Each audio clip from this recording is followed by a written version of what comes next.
আসসালামু আলাইকুম ওয়া রাহমাতুল্লাহি ওয়া বারাকাতুহু। ওয়া আলাইকুম আসসালাম ওয়া রাহমাতুল্লাহ। শুরুতেই বলেছিলাম, এর আগের যখন পরিবেশনা করেছি তখন বলেছিলাম আল্লাহ রাসূলের নির্দেশনা সালামের প্রচলন বেশি বেশি করো, এটি হচ্ছে মূল কাজ। তো এই কাজটি প্রত্যেকটা বক্তা অতিথি এসেই করবেন, আপনারা যথারীতি উত্তর দেবেন। আসসালামু আলাইকুম ওয়া রাহমাতুল্লাহি ওয়া বারাকাতুহু। অনেক রিকোয়েস্ট ছিল, সেদিকে আর শোনাতে পাচ্ছি না। কিছুক্ষণ পরেই মাগরিবের আজান, এরপরে সুর সম্রাট মশিউর রহমান ভাই আসবেন। আজকে আমার সামনে যেই বাবারা আছেন, পর্দার আড়ালে মারা আছেন, আমরা অনেকেই বাবা হারিয়েছি। বাবা মাটির কবরে এই শীতের ভেতরে কেমন করে ঘুমিয়ে আছে অনুধাবন করবার দরকার আমাদের। বারবার বলা উচিত, রব্বির হামহুমা কামা রাব্বায়ানি সগীরা। যদি এই কথা, এই ধ্বনি আপনার মুখ দিয়ে উচ্চারিত না হয়, আপনার সন্তানও এই উচ্চারণ করবে না। সুতরাং খুব অনুধাবন করুন, কবরের ভেতরে আমার আপনার বাবা এই শীতের ভেতরে কেমন করে রয়েছে। রিভাবটা দেবেন একটু, রিভাবটা একটু দেবেন আমাকে। হ্যালো, রিভাবটা একটু বাড়াবেন। হ্যালো,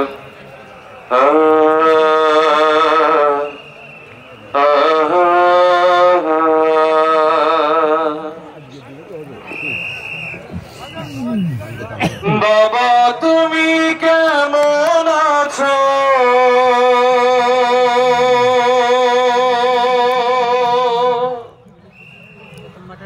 ছোট মাটির ঘরে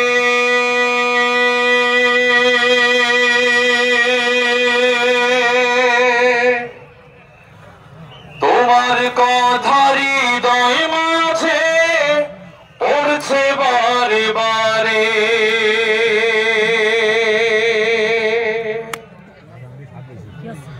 বাবা তুমি কেমন আছো, ছোট মাটির ঘরে তোমার কথা হৃদয় মাঝে পড়ছে বারে বারে। বাবা গো বাবা, বাবা গো বাবা, বাবা গো বাবা, বাবা গো বাবা। কত আদর কত স্নেহ তোমার কাছে পেলাম, সব কিছু হারিয়ে আজকে নিঃস্ব হয়ে গেলাম। কত আদর কত স্নেহ তোমার কাছে পেলাম, সব কিছু হারিয়ে আজকে নিঃস্ব হয়ে গেলাম। ভালোবাসি তোমায় বাবা, বুকটাতে জ্বলছি রে। ভালোবাসি তোমায় বাবা, বুকটাতে জ্বলছি রে। তোমার কথা হৃদয় মাঝে পড়ছে বারে বারে। বাবা তুমি কেমন আছো, ছোট মাটির ঘরে তোমার কথা হৃদয় মাঝে পড়ছে বারে বারে। বাবা গো বাবা, বাবা গো বাবা, বাবা গো বাবা, বাবা গো বাবা। তোমার মতো আপন কেহ পাই না তোমার খোঁজে, তাই তো আজ ঘুমের ঘোরে অশ্রুতে যাই ভিজে। তোমার মতো আপন কেহ পাই না তোমার খোঁজে, তাই তো আজ ঘুমের ঘোরে অশ্রুতে যাই ভিজে।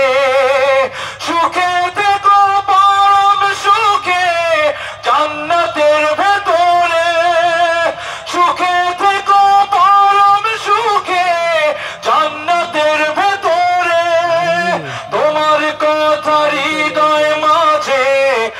বলছে বারে বারে, বাবা তুমি কেমন আছো ছোট্ট মাটির ঘরে, তোমার কথা হৃদয়ে মাঝে পড়ছে বারে বারে, বাবা গো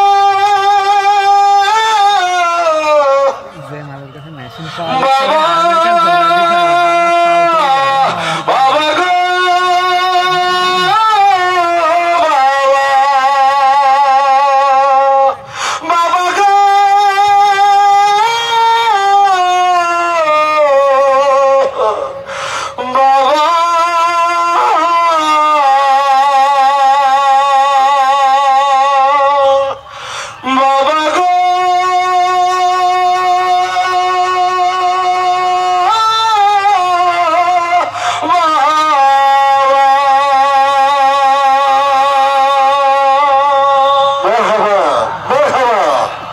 সবাইকে অনেক অনেক ধন্যবাদ। আসসালামু আলাইকুম।